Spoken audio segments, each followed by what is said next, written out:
The amazing Alameda pumpkin. Can you believe the size of this thing? It's bigger than my head. Hey there, welcome to another episode of Cheechable LIVN. This is our harvest issue. We're so excited. We're finally getting to that point where we can get some sweet, sweet flower. We're here with Phil Keim from CPOT here in Portland.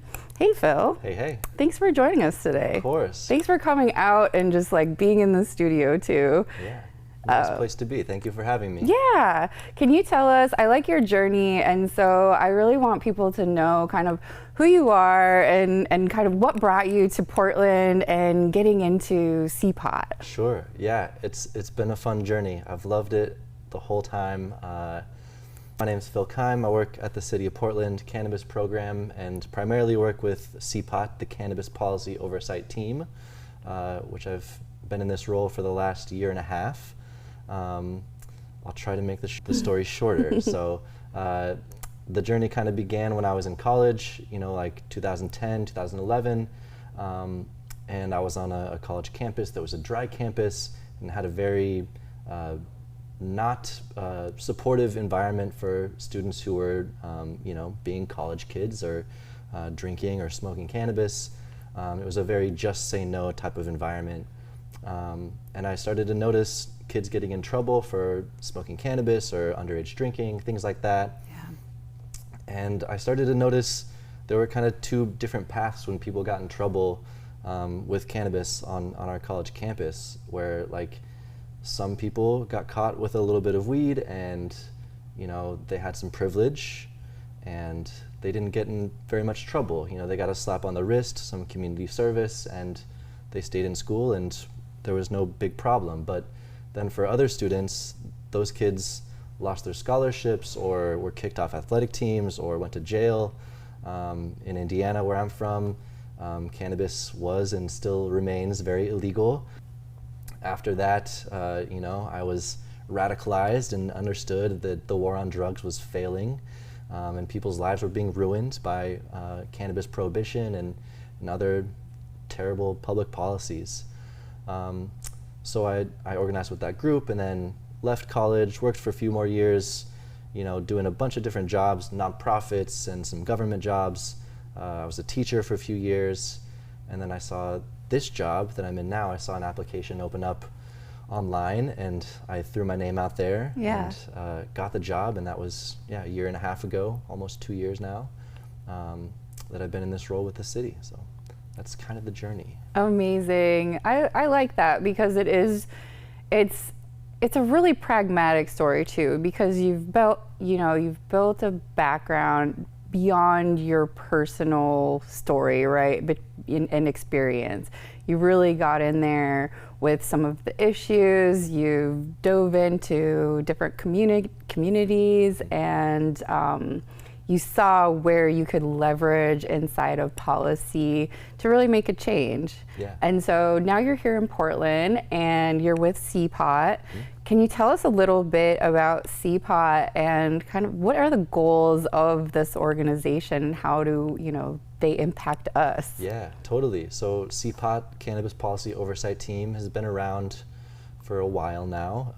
It's the city's advisory body on cannabis policies. The city government has advisory bodies on a ton of different topics. There's like a golf advisory committee if you're into golf and you want to influence the golf culture here in city. There's all sorts of advisory groups, and we have one on cannabis. And so for the last 6 or so years, this group meets. It's made up of all volunteers, 10 to 12 people, people that are affiliated with the cannabis industry, public health people, business advocates, consumer advocates, all kinds of people end up working with this group, and they advise us, the city workers, and the policymakers like our city council and people down in Salem.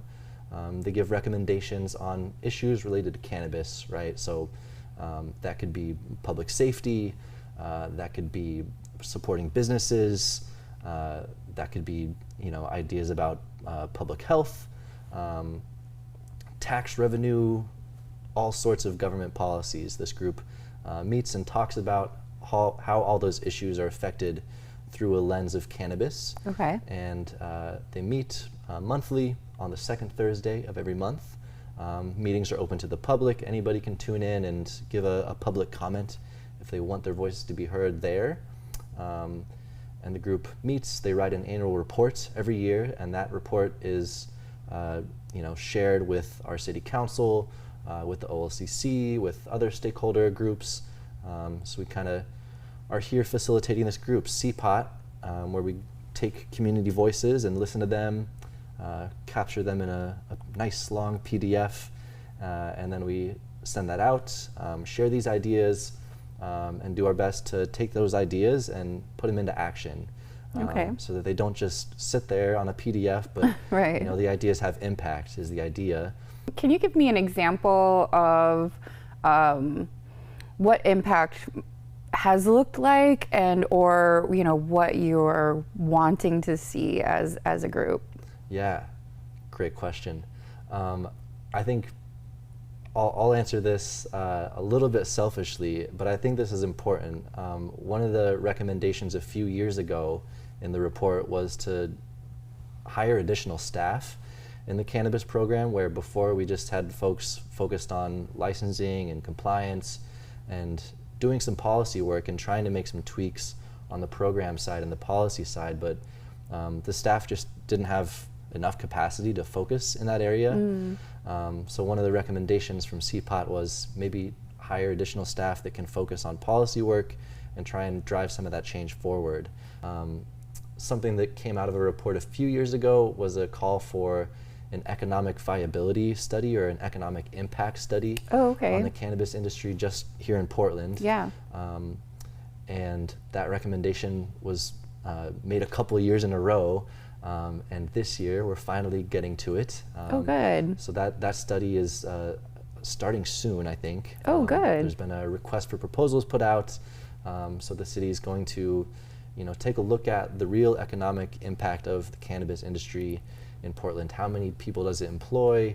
What are the margins like? What do businesses need to be successful and sustainable long term? Yeah. So we're excited about taking that, having that data that comes from community, right? Yeah. The idea came from community, the data is coming from the community, and then we can use that data to make better policies and better programs to support the industry and whole community. I love that. That is one thing that I've been screaming about for probably about 6 years, because my background is in the arts and we do economic impact studies all of the time. And so that I'm really excited for that, because I've been wanting to, as somebody who's been a part of that research, implemented that research for the arts, I'm like, this is a no-brainer. We need that for progress, right? Because we can get a benchmark and then, see how we can make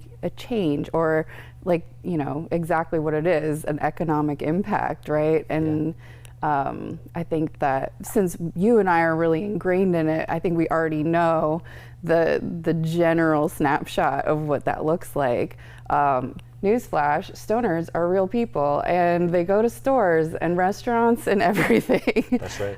And they work, and they also contribute to society. So I think it's cool to see that kind of happening. So, woo, that's an exciting advancement. Yeah.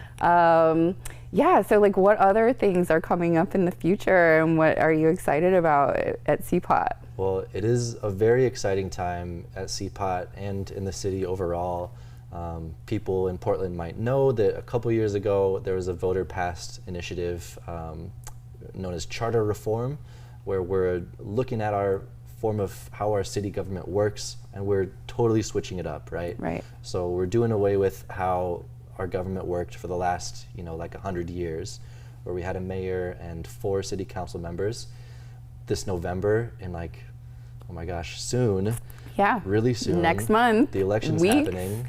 And we're electing 12 city council members and a new mayor. And because of that big legislative shift, there's also a big shift of like the inside of the city and the bureaucratic operations, right? Yeah. It's already affected the cannabis program. You know, we moved from Office of Community and Civic Life over to Portland Permitting and Development. We had a grant program that was with us that went over to Prosper Portland. So there's other cannabis work happening over at Prosper Portland. But both Prosper and the Permitting and Development Bureau were all under this same service area. So we're going to be working together closely. Oh, nice. To support the businesses and whole community through like permitting and trying to make things run smoother.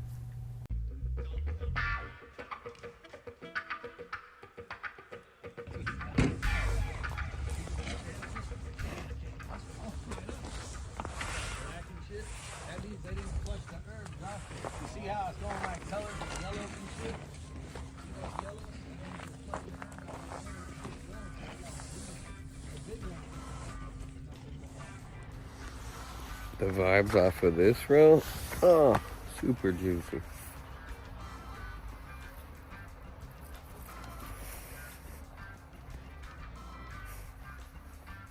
.35, can you even do that?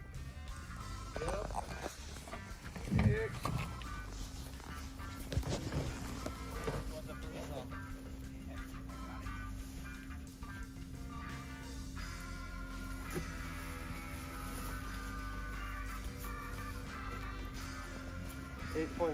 8.52. Legal Beagle.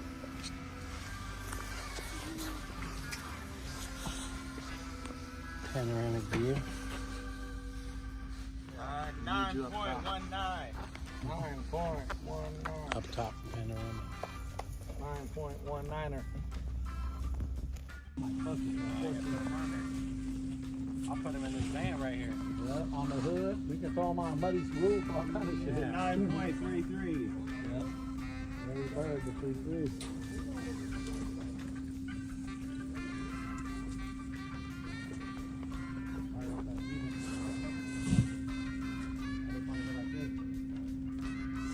.97. Yep. More. This is the island. This is of the people. Enter this man. 6.22. United States, second in the world.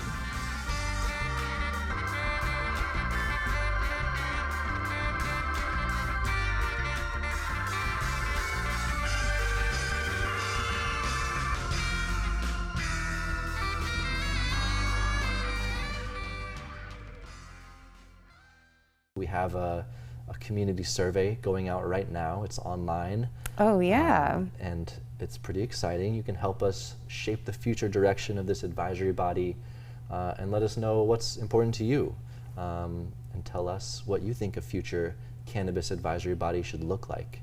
Yeah, so walk us through some of these kind of headers that you have for folks to contribute to. For sure.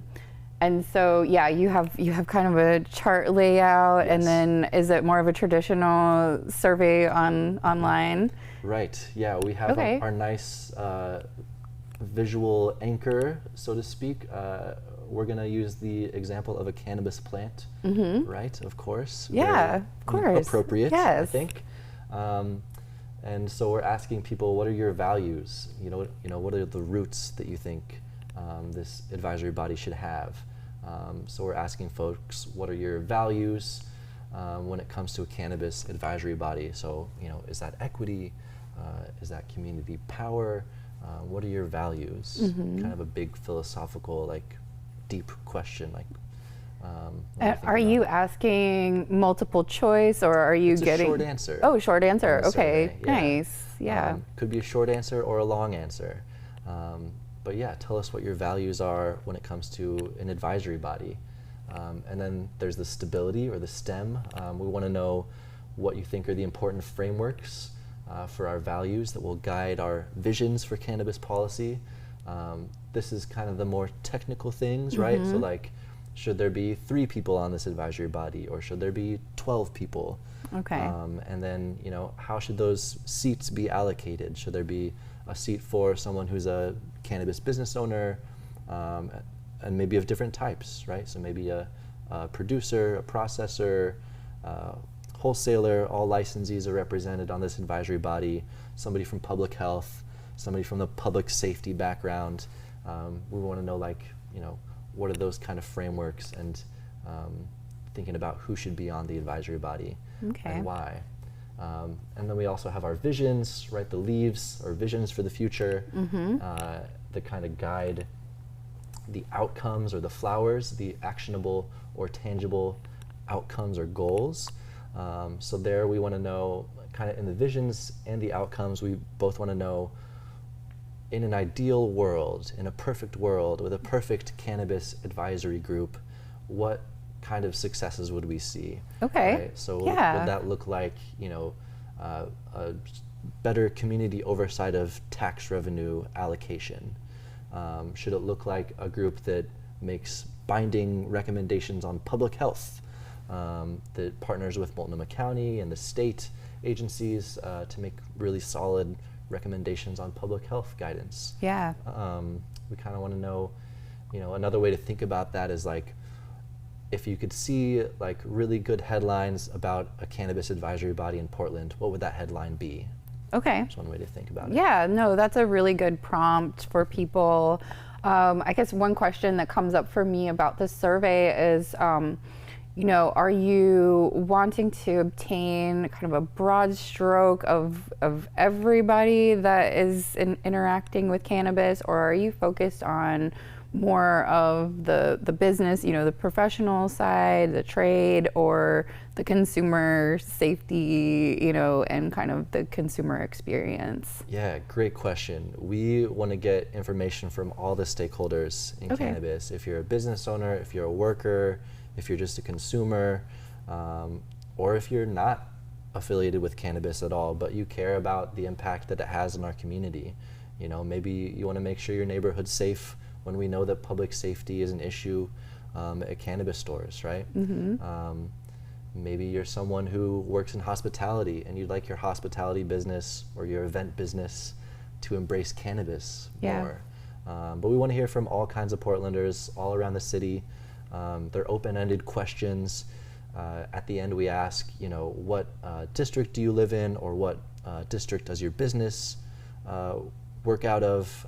So we kind of have a geographic layout of who's giving us information. And then there's a box at the bottom where if we're not asking the right questions, or if there's something else you want to let us know about a cannabis advisory body, we're open to hear it.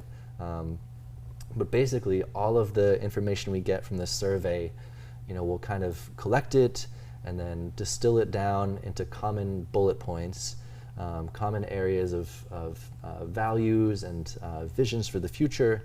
And then we'll take those common ideas from Portlanders and we'll put that in a package in a proposal to the city council early next year, when we have a brand new 12-member city council, new mayor. And we'll say, look, this is what we think should happen, and here's what the Portlanders are saying about it. Pretty please, let's make this happen. And so once we have this good community buy-in and all this stakeholder engagement done, I think we'll have a successful pitch to the council.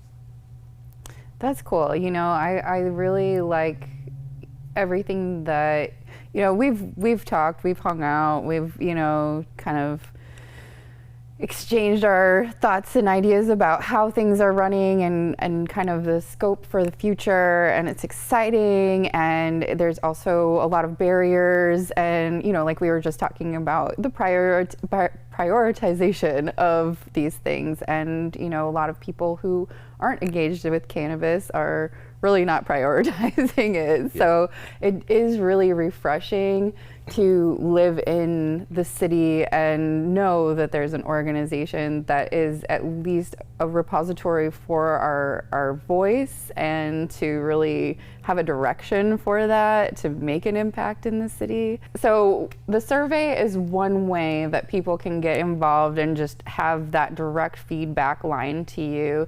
Can you tell us how other ways, so you had mentioned the monthly meetings are open to the public. What other ways can people get involved? Yeah, you know, I think this question and the previous point, we were kind of thinking about how like cannabis isn't really a priority for some policymakers if they're not a consumer, or if they don't have friends who work in the industry, right? It's not, you know, right in their face that it's not a clear priority. There are bigger problems for the city, right? I think there are some policymakers locally and statewide, and definitely on our bigger stage, that don't treat cannabis as the priority that it should be, right?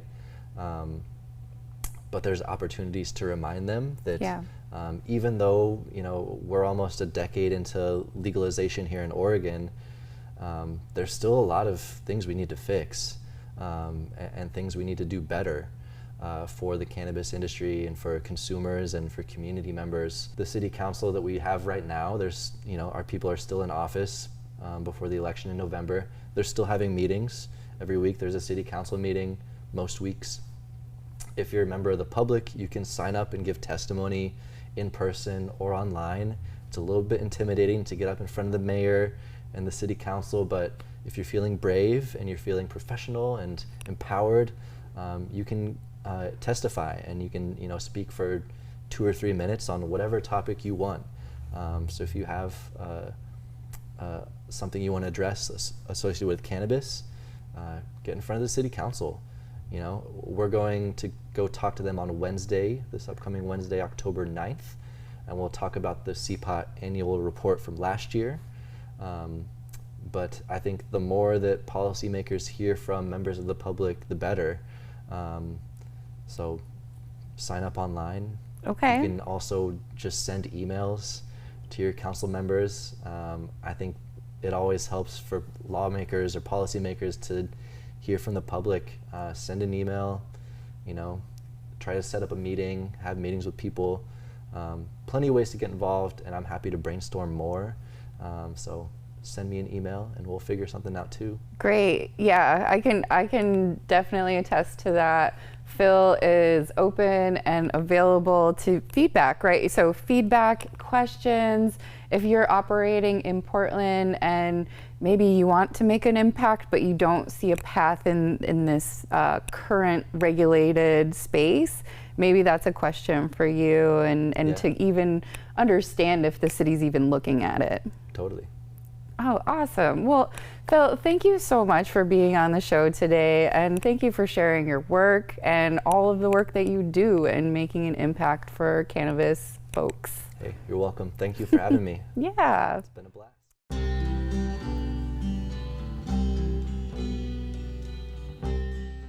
Okay, so the motive for me to start doing this project is I'm having a renter come in, and I want the house to look nice for this person because I really care how people feel when they come to my home. Anyway, that's why I'm doing this. As you'll see along the way, I pick up projects just willy-nilly, and sometimes they work out and sometimes they don't. Hopefully this one works out.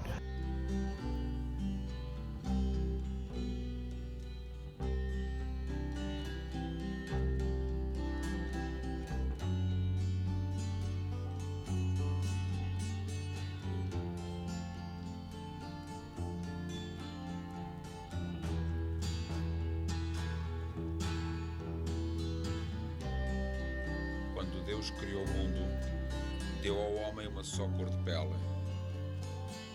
Deu-lhe também um vale tranquilo, onde pudesse viver em paz.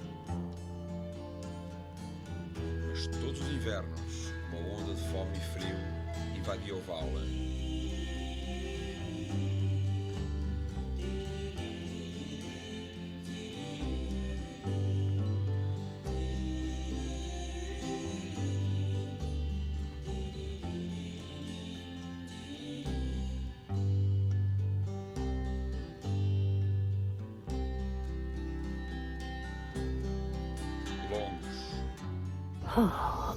Okay, so I'm gonna let that burn for a little bit, and after it gets burnt down a little bit and I get rid of some more of these papers, I've been gathering these papers forever, and it's time to get rid of them. You know, all those notices that, ooh, you can have a credit card from this one and that one. Well, someone told me along the way that people can take those out of your trash and use them to, what's it called, scam you, or I guess rip you off. And that's already happened to me. I don't need to have it anymore. Anyway, I'm rambling. I'll come back when this is dying down. Longos foram os caminhos percorridos em procura de outras paragens, que a pele ganhou a cor da terra que pisava, negra. Talvez que os homens possam um dia viver num vale onde não haja fome nem frio e sejam verdadeiramente irmãos.